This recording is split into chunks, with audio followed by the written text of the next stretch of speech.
আপনার দ্বারা প্রান্ত আপনি রেখেছেন, বিয়ের প্রস্তুতি হিসাবে আমি উপার্জন শুরু করেছি, কিন্তু বাবা মাকে রাজি করাতে পারছি না, আমি কী করবো? আমি বলেছি না একটু আগে, দেখেন খুব মায়া পায় এই সমস্ত তরুণদের সময় একটা প্রশ্ন করি আমার আসলে।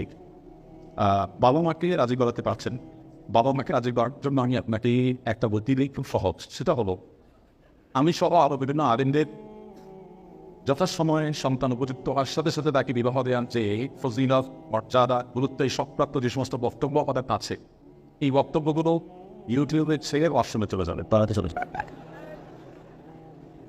আমি এই বুদ্ধিটা এক তরুণ নিজে আমাকে দিয়েছে। আমাকে এক তরুণ বললে যে, ভাই আবু কি বলবো, আমি ইশারাই নিতে বলি, কোনোভাবে তারা কান দেয় না, কথা শোনে না, পাত্তা দেয় না, আর ডাইরেক্ট বলতেও পারি না। তো পরে এই বিষয়ে আপনার একটা বক্তব্যের লিঙ্ক পেয়েছি, ওইটা বলে বুক ভলিউম দিয়ে জাস্ট চালাই দিয়ে আমি চলে গেছিলাম। আসুন এই ভাইটা আবু শুনছে, ওনার ফলাফল কী হয়েছে সেটা আমি জানি না। যারা কপালে বিয়ে জুটেছে কি জুটে বিয়ে সেটাও যায়, তো চেষ্টা করেছেন তো, এমন বুদ্ধিটা আমার কাছে বেশ ভারী পছন্দ হয়েছে, সেটা আপনাদের সাথে শেয়ার করলাম।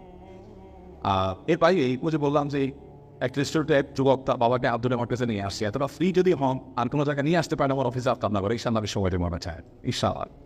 তবে আমাদের অভিভাবকদের এই জিনিসটা খেয়াল করা উচিত, আমাদের সন্তানদের বিয়ের উপযুক্ত হওয়ার পর তাদের বিবাহ দেওয়ার জন্য যথেষ্ট আন্তরিক হওয়া উচিত, এবং সেক্ষেত্রে সন্তানদেরও কর্তব্য আছে। আমি অবশ্য অন্য জায়গায় বলি যে বিবাহের জন্য শুধু আমার কাছে ঠিক করতে দিলে হবে না, বিবাহের জন্য আপনি পর্যন্ত শুরু করে দেন, টাকা পয়সা কামানো শুরু করে দেন। টাকা পয়সা যখন বলতে থাকবেই তখন বিয়ের জন্য মেয়ের বাবাদের কাছে ধর্ণা দেওয়া লাগবে না, মেয়ের বাবা আপনার বিজনেস করুন।